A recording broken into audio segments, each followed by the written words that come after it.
송구 영신 예배는 2년에 걸쳐 드리는 굉장히 긴 예배입니다. 그리고 예배를 드리면서 나이를 한 살씩 더 먹을 만큼 엄청 긴 예배이지요. 그럼에도 우리는 아무런 불만이 없어요. 이 밤에 늦은 시간에 예배를 드림에도 불구하고 피곤할 텐데 육체적으로 정신적으로 가장 피곤한 시간, 무려 2년에 걸쳐 예배를 드리면서도 아무런 불만 없이 예배를 드릴 수 있는 이유가 무엇일까요? 새해에 대한 기대 때문입니다. 아무리 지금 현재의 삶이 어려워도 기대가 있는 사람은 시퍼런나게 삽니다. 하지만 지금 삶이 아무리 편해도 아무리 무엇인가 보장되어 있어도 기대할 것 없는 미래가 없는 사람은 살 맛을 잃습니다. 새해에 대한 기대, 이제 잠시 후에 시작될 2021년 한 해 동안의 복락을 하나님 아버지께 우리들은 보장받고 싶어서 여기에 와 있습니다. 작년 이 시간 그때 역시 우리는 2020년의 복락을 바라며 송구 영신 예배를 드렸습니다. 하지만 코로나와 함께 우리의 삶은 엉망이 되고 말았습니다. 안타깝게도 작년에 건강한 모습으로 예배를 드렸지만 한 해를 살아온 오늘 육체의 질병에 시달리는 분들도 계십니다. 추진하는 일이 무산되고 금전적인 손해와 가족 간의 불화로 인한 아픔 속에 있는 분들도 계십니다. 그러나 하나님의 자녀로 살아가는 사람들에게 고난의 의미는 세상 사람들과 사뭇 다릅니다. 우리가 건강의 소중함을 언제 알게 되어지나요? 건강할 때 건강의 소중함을 안다는 것은 불가능합니다. 지식으로는 알 수 있지요. 그러나 실제로는 알지 못합니다. 젊은이는 젊은이의 소중함을 모르기에 젊음을 헛되게 씁니다. 역시 건강한 사람도 건강의 중함을 모릅니다. 젊음의 소중함은 늙어봐야 그것을 알고 건강은 건강을 상실할 때만이 그 건강의 소중함을 제대로 아는 법입니다. 오늘 본문은 힘써 여호와를 알자, 힘써 여호와를 알자 두 번이나 이야기하거든요. 알면 이렇게 소중한 것입니다. 그러므로 하나님을 믿는 사람이 겪는 어떤 육체의 질병은 영육간의 한 차원 높은 건강을 주시려는 하나님의 은총입니다. 믿는 이에게 실패 역시 마찬가지입니다. 고름은 아무리 시간이 지나도 살이 되지 않습니다. 대장을 통과한 음식물은 아무리 오래 기다려도 영양분을 주지 않습니다. 반드시 고름은 짜내거나 환부를 도려내지 않으면 도리어 더 큰 화를 자초하게 됩니다. 하나님께서는 때로 우리의 실패를 통해 우리 인생에서 제거해야 할 고름이나 환부를 도려내십니다. 그래서 호세아 선지자는 우리가 읽은 본문대로 증언합니다. 오라 우리가 여호와께로 돌아가자. 여호와께서 우리를 찢으셨으나 도로 낫게 하실 것이요 우리를 치셨으나 싸매 주실 것입니다. 여호와께서 이틀 후에 우리를 살리시며 제3일에 우리를 일으키시리니 우리가 그 앞에서 살리라. 그러므로 우리가 여호와를 알자, 힘써 여호와를 알자, 이렇게 말씀하고 있습니다. 사랑이신 하나님께서 인생을 치시는 것은 그 자체가 목적이 아니라 하나님의 등진 인간을 회개케 하시어 하나님의 영원한 생명과 사랑으로 영원히 싸매주시고 살려주시기 위함입니다. 그러므로 우리가 하나님을 경외함에도 실패가 주어졌음은 결코 실패가 아닌 겁니다. 하나님의 자녀에게는 실패는 전혀 다른 차원의 성공적인 삶으로 인도하시는 하나님의 은총입니다. 세상 사람들에게 한 해가 가는 것은 인생 무상과 인생의 덧없음과 인생의 회한만이 쌓여가는 것입니다. 그러나 하나님을 믿는 우리에게 세월의 축적은 영적 자산이 쌓여져가는 축복의 시간입니다. 세상 사람들의 나이 먹음은 늙은이가 되는 것과 죽음으로의 근저 이상도 이하도 아닙니다. 하지만 믿는 우리에게 나이 먹음은 참된 크리스찬으로 살며 참으로 변화될 수 있는 기회의 시간입니다. 그러므로 우리의 마지막 날, 인생의 모든 묵은 날을 끝으로 천국에서 새로운 해를 시작하게 되어질 때 우리가 하나님께 보여드릴 유일한 것은 이 세상에 속한 그 무엇도 아닌 바로 참된 신앙의 연륜입니다.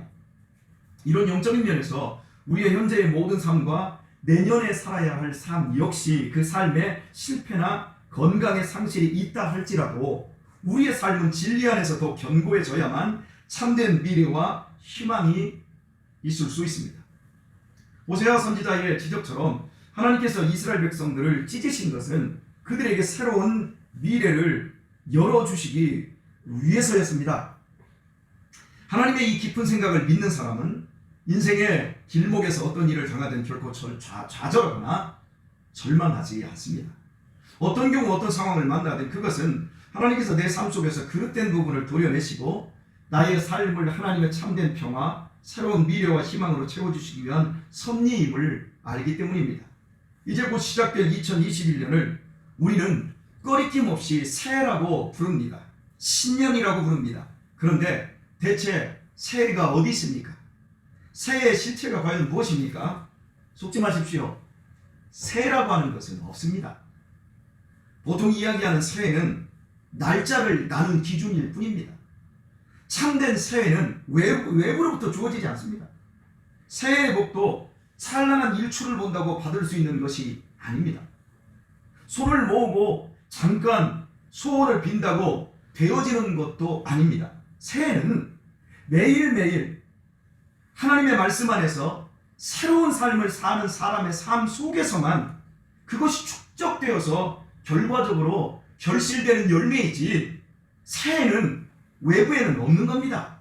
지금 우리가 어떤 모습, 어떤 상황 속에 처해 있든 그것은 우리가 이제껏 살아온 삶의 결과일 뿐입니다. 누가 우리의 삶을 대신 꼴지어 주지 않았고 내가 지난 세월 동안 살아오면서 꼴지어 낸 것이 오늘 현재의 우리들의 모습입니다. 여러분 되심과 여러분의 모든 상태와 환경이 하늘에서 벼랑간 떨어졌거나 땅에서 솟지 않았습니다. 여러분이 살아왔고 여러분이 선택하여 얻어지고 열매에 맺어진 결과로 오늘의 여러분과 여러분의 삶이 있는 것입니다. 그러므로 오늘 이 시간부터 내가 어떤 삶을 사느냐에 따라 오늘의 결과인 나의 내일이 달라집니다. 따라서 내가 매일같이 새로운 삶을 도전하고 그 삶을 살 때에만 그 삶의 결과인 2021년이 새해로 축적될 것이면 두말할 나위가 없습니다. 사랑하는 교회 여러분, 항상 꽃길만 걸으라고 하는 말에 속지 마십시오. 하나님을 믿지 않는 사람들이 말하는 새해 복 많이 받으라는 말에 혹하지 마십시오. 이 세상에서 항상 부귀영화를 누리고 무병장수한다는 말에 현혹되지도 마십시오. 그것은 새빨간 거짓말일 뿐 절대로 복음이 아닙니다. 만약 우리의 인생에 태양만 내리친다면 우리의 인생은 생명과는 무관한 죽음의 사막이 될 것입니다. 겨울의 맹추위로 병충해가 박멸되지 않는다면 이듬해 아무리 튼실한 씨를 뿌린다 해도 발아하기 힘들 것이며 설령 발아한다 한들 여름의 태양과 비와 바람을 견디고 속이 꽉 찬 열매를 거둘 수는 없습니다. 이처럼 우리의 인생도 봄, 여름, 가을, 겨울이 교차되게 하셔서 튼실한 열매로 결실되게 하시는 것은 인생을 창조하신 하나님 아버지의 섭리입니다. 우리 학생들 편안한 가운데서 지금 인생을 사시지요. 추위도 배고픔도. 그런데 여러분들이 이제 살아보십시오. 여러분의 인생 속에서도 혹독한 겨울을 만나게 되어질 것입니다. 많이 만나야 됩니다. 그래야 사람이 사람다워질 수 있습니다. 하나님께서 우리에게 주시는 새로운 미래는 세상 사람들이 생각하는 그런 미래와는 전혀 다릅니다. 주님께서 주시는 봄, 여름, 가을, 겨울, 그것을 이해한 사람만이 인생의 언동선언과 폭염 속에서도 자신의 오늘을 진리 안에서 바르게 가꿀 수 있고 그 결과로 참된 평강 그리고 새로운 미래와 희망의 실체로서의 내일이 결실될 수 있습니다. 하나님의 생각을 알고 하나님 안에서 새로운 미래와 희망의 믿음을 지닌 사람, 아니 하나님을 자신의 미래와 희망으로 삼은 사람만 그 미래와 희망의 씨앗을 오늘 뿌릴 수 있고 그 사람의 내일만 미래와 희망으로 결실될 수 있고 그때야만 그 내일들의 집합인 2021년이 진정한 새해로 축적될 것입니다. 저는 올해 제가 우리 성도님들 가운데 개인적으로 네 분에게 당신의 인생을 변화시키려면 이렇게 해야 됩니다. 이렇게 해야 됩니다. 그 네 분에게 그 말씀을 드렸습니다. 여기에는 학생도 있고요. 여기에는 청년도 있고요. 여기에는요 우리 집사님도 계십니다.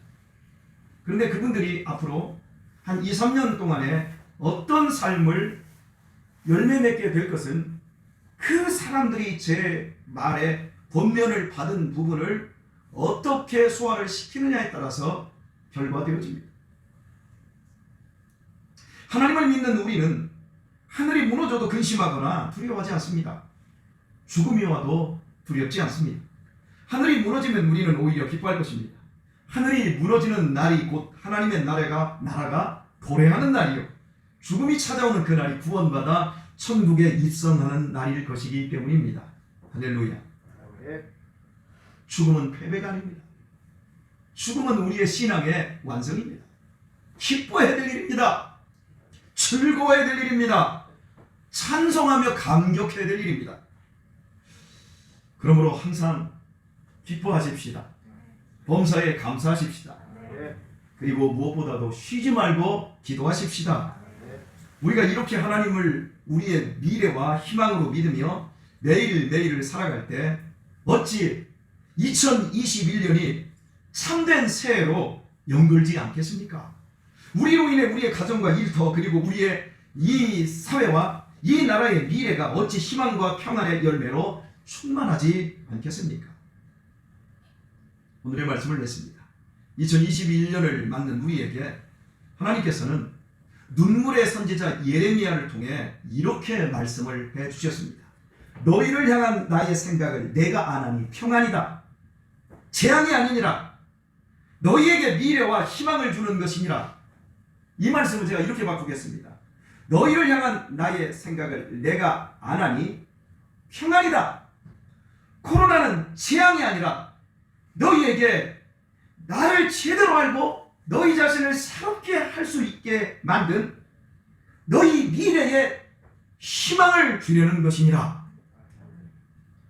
주님과의 친밀함 속에 더욱 아름답게 연결어가는 영생의 열매로 여러분의 새해가, 여러분의 2021년이 더욱 새로워지기를 예수님의 이름으로 축원합니다. 정답 12시입니다. 드디어 2021년이 밝았습니다. 여러분 각자에게 새해가 열리기를 바랍니다. 시간의 새해가 아닌 여러분 자신의 결심과 여러분 자신의 모든 운명과 여러분 자신의 모든 성품과 성향이 새로워질 수 있는 새해가 되었으면 좋겠습니다.